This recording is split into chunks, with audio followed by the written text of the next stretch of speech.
chosen one, anchor your spirit to what I am about to say right now. That strange, unsettled feeling you have been carrying since yesterday, the one you cannot explain and cannot shake, stop trying to silence it. It is not anxiety, it is confirmation. Someone in your life is shaking right now because of you. Not because of something you said, not because of something you planned, because of something you did not even realize you did. And the enemy is in a full panic today for one reason, and one reason only. He watched what happened, and he knows what it just set in motion. It all shifts now. The confusion, the wondering, the silence from that person. But here is the part you need to hear carefully. None of this is happening because you made a wrong move. It is happening because you made two moves you did not even know were moves at all. Think back to this week. Think back to that moment when you pulled back, when you stopped explaining yourself, when you went quiet and let the situation sit exactly where it landed. Maybe you thought you were just too tired to fight. Maybe you thought you were shrinking. You did not know it then, but something shifted in the atmosphere the second you made that choice. Something in the spirit realm registered what you did and sent a tremor into the life of someone who was certain they had you figured out. You did not find this message by accident. The algorithm did not bring you here. The Holy Spirit did. This is a divine appointment, scheduled before the foundations of the earth, arriving at the exact hour you needed it most. Stay until the very last second of this message, because in the next few minutes, I am going to name the two bizarre things you did that you completely missed. I'm going to show you exactly why the person watching you right now is still unsettled, still replaying the moment, still unable to move forward. And at the end, I am going to give you the declaration that seals this shift permanently, so the enemy cannot reverse what heaven just activated. Do not leave early. Your future self is begging you to stay, because if you click away now, you walk out before the verdict is read in your favor. I know what the last 72 hours have felt like. The atmosphere has not just been strange, it has been charged, like something is hovering just above the surface of your life, waiting to land. Maybe you have been moving through your days this week with this low hum of awareness, like something is different, but you cannot point to what changed. Or maybe you woke up at 3 hours in the morning and found yourself thinking about a specific person, not with longing, not with anger, but with this quiet, unshakable knowing that something between you and that person has permanently moved. You feel like you are standing in the aftermath of something. And you are right, you are. And in this space, in this strange, suspended quiet, the enemy has started whispering a very specific lie into your mind. He is telling you that the reason things feel unresolved, the reason there is still silence from that person, the reason everything feels like it is hovering, is because you did something wrong. He is replaying a specific moment in your mind on a loop. That moment when you did not react the way you used to. That moment when you refused to chase. That moment when you simply let something go that the old version of you would have grabbed and held tightly. The accuser is telling you that moment was a mistake. He is telling you that your stillness was weakness, that your silence was failure, and that you have pushed away something that was meant for you. But I need you to hear what the scripture actually says about this moment. Romans 8:31 says, "If God is for us, who can be against us?" Listen to what that verse is actually saying. It is not asking a rhetorical question for comfort. It is issuing a legal verdict. It is declaring that every force that has positioned itself in opposition to your peace, your purpose, and your alignment has already been overruled by a higher court. The person who is shaking right now is shaking because they came up against something in you that heaven is backing. And they felt it before you did. The restlessness you feel is not confusion. It is the sensation of a verdict being processed. The heaviness is not failure settling in. It is finality arriving. You think what you did this week was bizarre. You think your own behavior surprised you because it did not look like the version of you that used to fight for every inch. You think your silence was strange and your stillness was out of character. But let me reframe your reality right now. That was not weakness. That was the two most powerful moves a chosen one can make. And the person still watching you from a distance, the one who cannot figure out why they cannot stop thinking about you, felt the weight of both of them land. You did not lose anything. You just changed the frequency. and they are still trying to tune back in. Hit the like button if you feel this message arrived exactly when you needed it. Drop a comment below and tell me this. What is one moment this week where you went quiet instead of reacting, where you let something go instead of chasing it, and you still are not sure if that was strength or surrender? You didn't plan it. You didn't rehearse it. You simply showed up as yourself, and something about that broke something in them. That's what no one prepares you for when you start walking in alignment. The people around you don't just notice the change, they feel it, deep in their chest, in a place they can't explain and won't admit. It's as if a tectonic shift has occurred within your very being, and the tremors are now emanating outwards, unsettling the ground beneath those who once thought they knew you, and the shaking you sense in them. That's not confusion. That's recognition.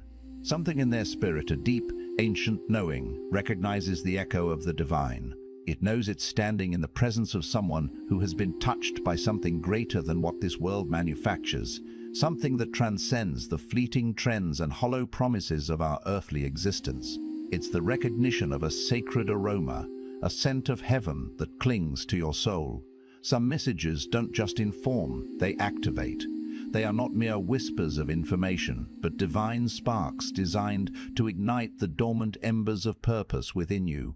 If something stirred deep in your spirit just now, a resonance that felt like a bell chiming in the hollows of your being, you may be ready to receive the Chosen One's blueprint. This sacred guide is not just a book, it's an unfolding map, revealing the 8 divine patterns woven into the very fabric of your calling, your suffering, and your destiny. It's a profound revelation of the cosmic architecture behind your existence, illuminating the sacred geometry of your unique path.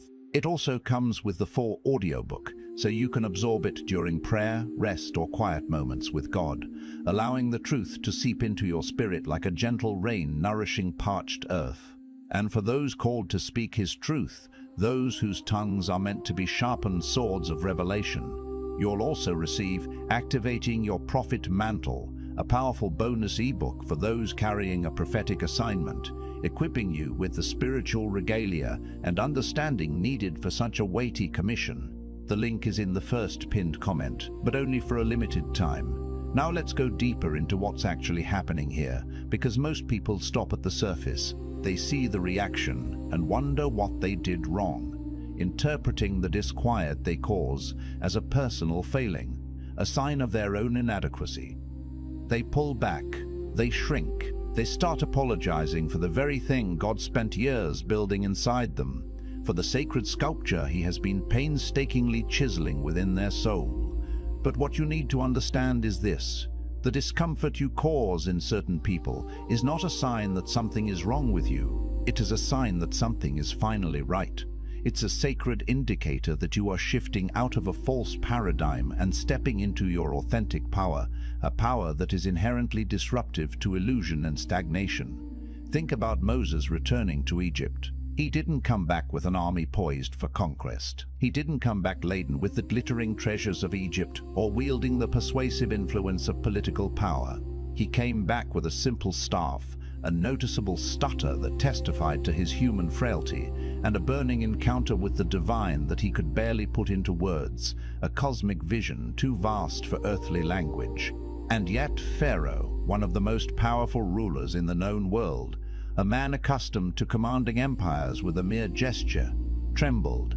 He trembled not because of Moses the man, the imperfect vessel, but because of what Moses was carrying, the palpable presence of God that rested upon him, a sacred aura imbued by his time in the wilderness, disrupted an entire kingdom built on the foundations of tyranny and idolatry. And here is what the text doesn't spell out, but the Spirit reveals. Moses himself didn't fully understand the weight of what he carried. He was still wrestling with his own limitations, plagued by self-doubt, and kept questioning whether he was enough. And yet the shaking, the deep tremor of divine impact, happened anyway. The power he embodied was not contingent on his personal understanding or validation. That is the first thing you need to receive. The impact of your anointing does not require your full comprehension of it. Your spiritual authority, the sacred unction that rests upon you, operates independently of your personal enlightenment about its depths. God does not wait for you to understand your assignment, to chart every contour of your calling, before he begins to activate it through you. The fruit appears before the farmer finishes studying the seed, often before he even fully recognizes the seed itself. You have been walking in a power you haven't yet named, a quiet force that has been shaping your reality, and the people around you have been responding to something you've been too humble, or perhaps too wounded by past experiences, to fully claim or even acknowledge within yourself. They are sensing the unfolding masterpiece, even if the artist is still contemplating the canvas. But here's where it goes deeper. It's not just that you're carrying something. It's that you've been refined in a way that is almost impossible to fake, a process of crucible and transformation that leaves an indelible mark. The human spirit, with its innate sensitivity to truth, knows the profound difference between mere performance and the genuine article, between a well-crafted imitation and the authentic resonance of the divine. The two bizarre things that have been happening around you, the sudden, almost sacred silence that falls when you enter a room, the way eyes follow your movements, the palpable shift in atmosphere that causes sudden discomfort in rooms that were once familiar and comfortable. These are not coincidences. They are the beautiful, undeniable byproduct of a life that has been pressed, broken, and painstakingly reconstructed by something holy. You went through things that should have irrevocably destroyed you, trials that felt like the grinding gears of destiny attempting to pulverize your spirit. And instead of being destroyed, instead of succumbing to the pressure, you became undeniable. You were transformed, like precious ore forged in the hottest furnace. This is what's coming for you in just a moment. The revelation of why the very suffering you've been desperately trying to outrun, the valleys you've navigated with trembling steps, is the exact source of the authority, the sacred weight that now makes people shake. Stay with me, because this next part has the power to reframe everything you thought you understood about your journey. It's about to turn your perceived weaknesses into your most potent strengths. There is a principle in the kingdom that few people truly understand because it sounds utterly backwards when you first hear it, defying the logic of the world. Influence is not built. It is forged. It does not come from clever strategy, strategic positioning, or the accumulation of the right connections. True, lasting influence, the kind that shifts atmospheres and transforms destinies, comes from passing through the refining fire and emerging not smelling of smoke, not bearing the scars and residue of the trial, but transformed by the encounter. Think of Shadrach, Meshach, and Abednego. When Nebuchadnezzar looked into that fiery furnace, a furnace intensified 7 times its usual heat, he didn't just see 3 men surviving an ordeal. He saw a 4th figure walking with them, an unmistakable divine presence moving amidst the flames. And when they came out, the Bible specifically notes that the smell of fire was not on them. That detail is not poetic embellishment, it is profound spiritual information. They walked through the most extreme heat imaginable and came out not merely unscathed, but untouched by the lingering effects. That is what people sense in you. You've been through your furnace, your season of intense trial, and you came out carrying the radiant presence of the 4th figure, the divine himself, not the ash and residue of the experience. And this is where so many chosen ones get stuck in a painful, soul-crippling misunderstanding. They believe the wounds they carry, the battle scars etched upon their spirit, disqualify them from their divine assignment. They believe the seasons of confusion, the failed relationships that left them shattered, the delayed dreams that felt like forgotten promises, the moments they felt utterly and completely abandoned by God. They believe all of that is irrefutable evidence of divine rejection, a cosmic stamp of disapproval. But what's coming next will likely surprise you, because it always does when you finally see it clearly, when the veil is lifted and you perceive the true architecture of your journey. The delay was never abandonment. It was architecture. God was not slow, he was precise. Every year that felt like an endless holding pattern, a sterile season of waiting, was in fact a year something profound was being deposited into you, a sacred download that cannot be achieved through rapid acceleration. Gideon sat in a winepress, a place of hidden labor and fear, diligently hiding from his enemies. That's where the angel found him. Not on a mountaintop basking in divine glory, not in a moment of triumphant worship. He was found in a hiding place, a symbol of his current circumstances and perceived inadequacy. And yet the greeting that came was not a gentle, pitying whisper of, "You fearful one," or a sympathetic acknowledgement of, "You confused one." It was a powerful declaration, "Mighty man of valor." The angel addressed who Gideon actually was in the heart of God, not what his current desperate circumstances suggested about him. God has been addressing who you actually are this entire time, even when your circumstances were screaming a completely different, contradictory story, a narrative of defeat and insignificance. Now, once you truly grasp that profound truth, you're ready for this next layer. The bizarre things happening around you are not just spiritual reactions to your activated presence, they are also a profound mirror. And what they are reflecting back at you, with an almost startling clarity, is the undeniable truth that you have already shifted, you have already transformed, even when you weren't consciously watching, even when you felt like nothing was changing on the inside. The person who could not have walked into that room with that newfound energy, that quiet authority 2 years ago, is not the person standing there today. You changed. The alchemy of your trials has remade you, and you cannot unbecome what God has already irrevocably made you. You are a new creation, seasoned by grace and forged in His perfect will. But let me challenge you with something, because this is the part that most people quietly skip past, the uncomfortable truth that requires courage to embrace. Carrying an anointing is not the same as walking in true authority. You can be chosen, touched by God, and still shrink from your purpose.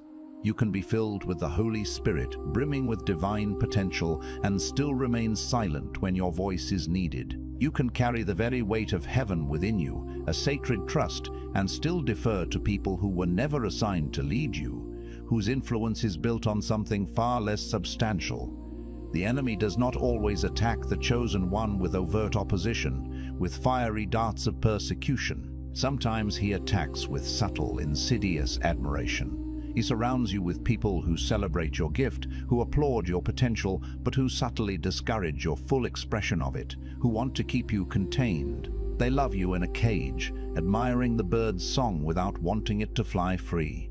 They want the warmth of your fire, but they flinch and recoil when you actually burn at your full capacity, when your authentic brilliance threatens to illuminate the shadows they inhabit. This is where the real turning point lives. The shaking you inadvertently create in others is a signal, not just to them, but critically to you. It is heaven's gentle yet firm directive, a divine nudge saying, "Stop minimizing this. Stop dimming this light that was meant to shine. Stop prefacing your truth with endless apologies and qualifiers designed to make the room comfortable for those who are not yet ready for your revelation." You were not anointed to manage people's discomfort with your calling. You were anointed to carry the thing that disrupts what was never supposed to stay, the sacred truth that challenges the status quo and ushers in the new. In just a moment, we arrive at the deepest layer of understanding, the one that lies beneath all the others, the foundational truth that underpins the entire revelation, the one that, once you see it, you will not be able to unsee. A paradigm shift that will alter your perspective forever. Stay with me. Here is the part no one particularly wants to hear, the truth that often feels like a sting, but it is undeniably the most important thing in this entire message, the key that unlocks the final door. The person who is most spooked by your transformation, whose reaction is a stark manifestation of unease, is not always your enemy. Sometimes, and this is the divine tension you need to sit in, the paradox you must hold with grace. Sometimes it is someone who once carried the same assignment, who felt the same call upon their life, and tragically laid it down. Someone who stood at the same crossroads you're standing at now, faced with the same choices, and chose comfort over calling, safety over sacrifice. And when they look at you pressing forward, walking in the very destiny they abandoned, something rises in them that is not hatred or malice. It is grief, a profound, silent grief they do not have the language to articulate, because your obedience is a stark, unavoidable mirror to their abdication. Your breakthrough is the very road they tragically abandoned, and the shaking they feel is not a sign of your wrongdoing. It is the echo of a door that closed, not because God shut it, but because they, in their fear or their preference for ease, walked away from it. This does not make them your enemy. It makes them your living, breathing warning. Their life, their compromised path, is a stark illustration showing you the immense cost of choosing fear over destiny, of prioritizing the temporary comfort of the present over the eternal promise of the future, and your grace toward them. The highest expression of your own transformation is to keep going, not in pride, not in competition, not seeking to prove them wrong, but in the quiet, steady, unwavering faithfulness that proclaims, "I will not waste what God paid such an infinitely high price to build in me. I will honor the sacrifice and steward the gift." And here is the final layer, the unexpected one, the profound revelation that reframes everything that came before it, casting a new light on every trial and every trial and every trial. The two bizarre things you've been doing, the things that spooked them, the things that made silence fall like a sacred hush, the things that made eyes track you across the room as if you were a celestial visitor. You didn't actually do them on purpose, not in the way you might imagine. You simply stopped performing. You stopped trying to manage how people perceived you, to contort yourself into shapes that pleased others. You stopped shrinking yourself into spaces that were never designed to hold your true magnitude, like trying to fit a redwood tree into a shoebox. You stopped doing the very thing that most people never stop doing, which is hiding your authentic self behind layers of pretense and obligation. And the moment you stopped hiding, the moment you allowed your true essence to breathe, the fullness of what God placed in you began to surface naturally, effortlessly. Undeniably, it flowed from you like a sacred river, unforced and pure. The bizarre thing you did was not an act of will or a calculated strategy. It was an arrival. You arrived at yourself, at the core of your being, at the unadulterated truth of who you are in God. And the world, so accustomed to performances and facades, does not know what to do with someone who has genuinely, deeply, irreversibly arrived at themselves. Because most people are still caught in an endless cycle of auditioning for a version of their life they're afraid they'll never receive, desperately seeking external validation for an internal reality they haven't yet claimed. And here you are, no longer auditioning. You are walking, you are being, you are carrying your divine inheritance. That is why they're still shaking. They are witnessing a truth they have long suppressed, a potential they have long denied in themselves, reflected in your unapologetic presence. Place your hand over your heart right now and declare this with me. I am not too much. I am exactly enough and exactly enough and exactly appointed for this moment. I release every apology I have ever made for the divine weight I carry. I release every agreement I made with smallness when smallness was never my assignment. I break every alliance with the voice that told me my fire was dangerous and my presence was a problem. I receive the fullness of what God deposited in me through every season. I thought He had forgotten me, through every trial that sculpted my soul. I walk forward, not performing, not shrinking, not apologizing, but arriving, fully, completely, without permission from anyone who has never called to release me into my destiny.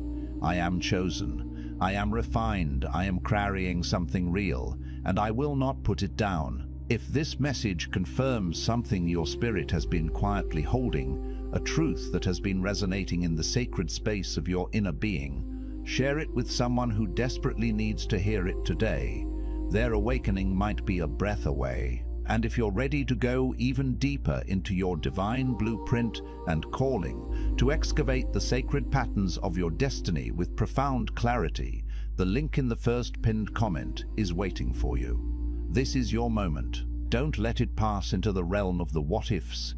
Step into the glorious reality of who you were made to be.